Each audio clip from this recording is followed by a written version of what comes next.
much. Thank you for inviting me to and have this opportunity to tell you a little bit about some of the work that we've been doing as part of the Sustainable Practices Research Group and that we're continuing through the Sustainable Consumption Institute. And I suppose what I'm going to try and present very quickly is alternative but complementary set of ideas that are coming out of the social sciences at the moment about how we think about consumption. I won't give you the long talk, but basically I think that most of our theoretical understandings of consumption have been designed, thought of, imagined and invented for problems that aren't really what we face with sustainable consumption. In other words, our theories are out of date and we need to reconsider them. Now, climate change raises a critical challenge for contemporary societies that requires, amongst other things, a reduction of the resource intensity of the everyday ways of life and our patterns and trajectories of consumption, and we all know that. What we tried to do with SPRG is to offer a distinctive perspective for understanding, explaining and addressing consumption in everyday life. With respect to consumption, a fundamental premise of SPRG's approach is to recognise that people consume in order to engage in practices. So I don't know what slide I should be on. They might be random. Say if the slides don't match what I'm saying. It's always a possibility. Yeah, so we want to develop an alternative approach, one that recognises that people consume in order to engage in social practices. And this point's quite critical, because all too often our understandings of consumption are reduced to an analysis of what people buy or the symbolic properties of goods and services. Ideas like consumption as a means of communicating identity or expressing attitudes are important, but they only scrape the surface of why people consume in particular ways. And we've been talking about this for a good 15, 20 years, and our track record on reducing the environmental impacts of consumption is not good. We need to think differently.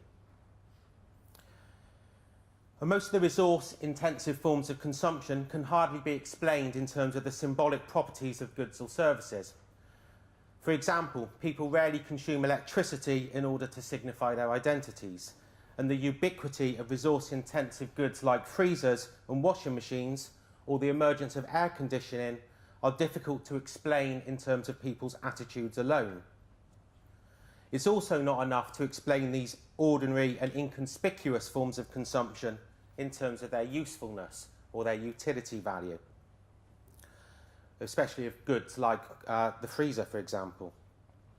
If we want to explain why societies shift in directions where more and more resource-intensive patterns of consumption become necessary to live a normal life, then we need to ask different kinds of questions. For example, and to stick with this case of the freezer and frozen food, we should be asking, why did the freezer come to be normal in the first place? What changed to make it so important in our daily lives? And could we imagine a different form of social organisation that made that device less necessary or even irrelevant? And we should note that the diffusion rate of the domestic freezer was faster than the diffusion rate of the internet. So this is a device that's incredibly energy intensive, has incredibly shaped the way that we eat, the way that our families are provisioned, yet we don't even ask questions about it. I'm not going to talk more about freezers, it was just an example. Although it's very important. Yeah. So it's questions like these that I think are ignored by conventional accounts of consumption. And the research that we've been doing is trying to develop an approach that can take a better account of what is often called habitual and routine forms of everyday life. And my plan today is to provide a brief narrative that ran through our exhibition that we did last year in London. And at that event, we had a number of exhibits with interactive games and all sorts of things going on for a range of projects. We had 7 projects in this programme, and for the overall narrative of SPRG. So I obviously won't be able to cover all of that, but I just want to give you a flavour of what we were trying to achieve then. So to begin with, I need to explain what I mean by social practices. recently theories of practice have been, or it's been described that there has been a turn in the social sciences towards theories of practice, and it's appearing all over the place. So I want to start by giving a very brief example of what I mean by social practices. And as I've already said, the critical point is to recognise that we consume in order to engage in practices. And this means that it's the practices that we need to analyse. Attitudes, values and beliefs follow from the organisation of practices. A simple definition is that practices are blocks of activities that people share. And we can think of practices as being shared in two ways. The first is that people perform practices together. In many senses, most practices require the co-participation of other people if it's going to be performed satisfactorily. Eating a meal is a good case. This means that most practices are inherently social and subject to often context-specific rules and conventions of social interaction. But for us, the more important inference of shared is that social practices are recognisable entities because sufficiently large numbers of people perform them either at the same time, although not necessarily together, or they perform them in broadly similar ways. This is the abstract bit. I'm going to illustrate, don't worry. It's through shared practices that patterns of consumption are formed and that particular ways of life become meaningful and as a consequence are faithfully and routinely reproduced by people in their day-to-day lives. Thinking of practices as entities also highlights that practices are socially organised. Otherwise, there would be not enough common features or elements for people to recognise them as being practices. So blocks of activities are therefore recognisable as a practice through the elements that organise it, even to those people who don't ever perform that practice. So I don't need to drive a car to know that there is a practice of car driving, and I don't need to play football to know that there is a practice of football. Hopefully the reason that I'm saying this will become more significant as I go on. I just want to take a sort of sideways step here to talk about the introductory exhibit of our event in London, because it's trying to capture these ideas. Now, when people walked into the exhibit, we had this, this is a mock office, and I don't think you can probably not read these various bubble statements. But these are all statements from the person who we imagine to be sitting in this office, who says things like why they prefer a sandwich for lunch, why they cycle to work, why they shower, why they have a window open above their radiator to let fresh air in. But the key point is that the immediate way you can look at all these forms of consumption is through the eyes of the individual, through the eyes of the person and their attitudes and their values. And that's all fine. That's good. There's not a problem with that. But that's not enough to explain the kinds of consumption that's going on there. Again, this is the poster that follows it, and you, again, might not be able to quite see it. But the point of this introductory poster is to show that all of those speech bubbles are matched with shared social practices. Okay? These activities, these practices are nothing, they're anything but shared. We showed, for example, that the practices underpinning the consumption are that millions of people in the UK eat a sandwich at roughly the same time of the day. Not together, they're all spread across the country. But this practice of eating a sandwich, which is relatively new, 20 years, 25 years old in terms of the scale, they all travel to work between 8 and 9 a.m. in the morning. These are all shared social practices that can't be explained by the individual attitudes or cannot be explained as simply the aggregate of millions of people's individual attitudes. There is something going on that coordinates these practices to produce what are actually relatively standard and predictable patterns of everyday life. Social scientists are terrible for trying to say that the world is changing. If you want to write a book, if you want to sell a book, you need to say that something has changed. I was listening to an American scholar about a week ago who was announcing what I think is the 8th epochal shift in the societies that we live in that has happened in the last 15 years.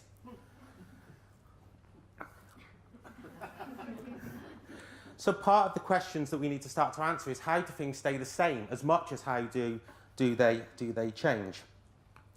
And we go on with these posters to show that these current patterns of normal, of the office, we had a series of offices. Current patterns of normal aren't that new. Patterns of normal, what was a normal office 20 years ago is quite different, but we don't kind of see the changes as they're happening. I'm going to whiz through this. This is just to try and explain a little bit more about how we conceptualise a social practice. And we see a practice as organised through these three elements.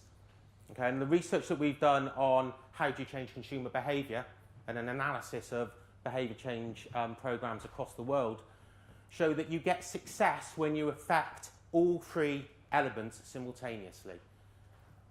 And the elements are material, so the materiality of the practice. So the objects, the tools and the infrastructure that holds that practice in place.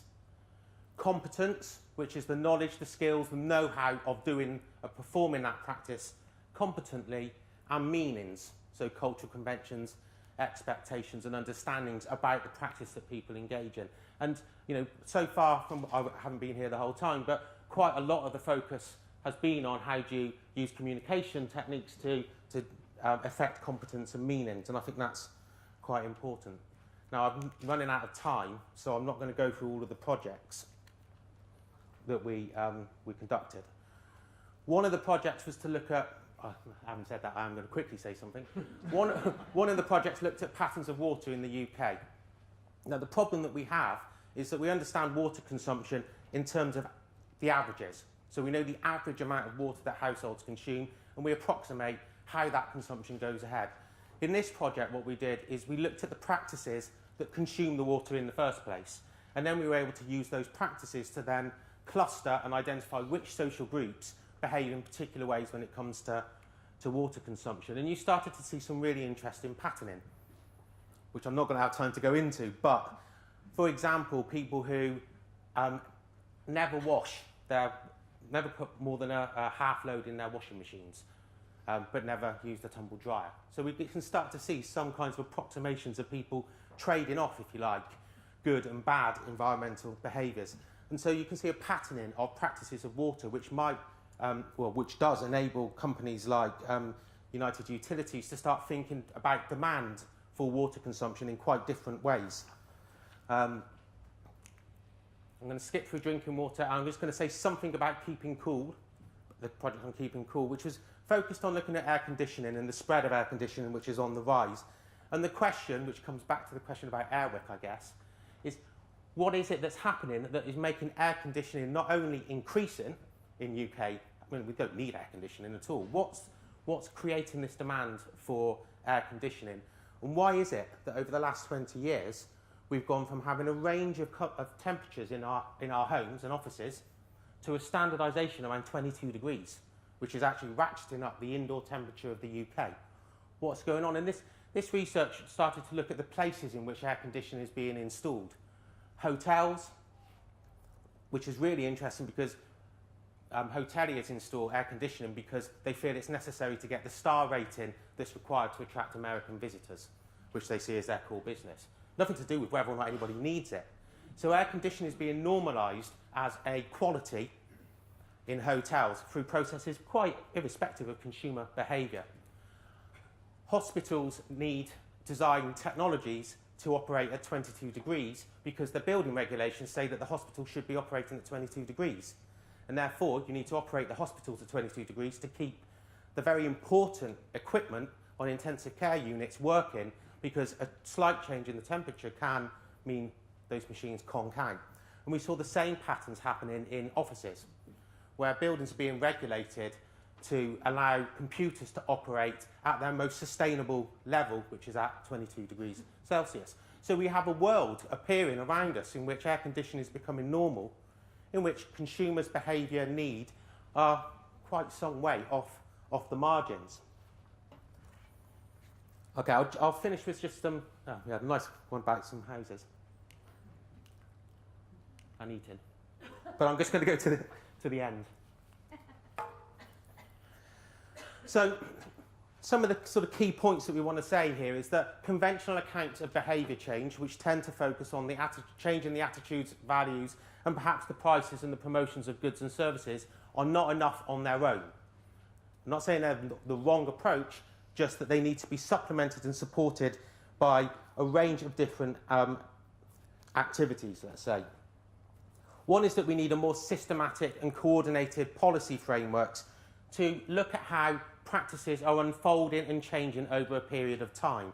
Practices are always in motion, they're always changing, but at completely different rates and different paces. And so we need to have a range of policies that can look across practices rather than focus in on particular consumer goods. We need to recognise that habits and routines, I wasn't able to give the example from the research, habits and routines are anything but personal.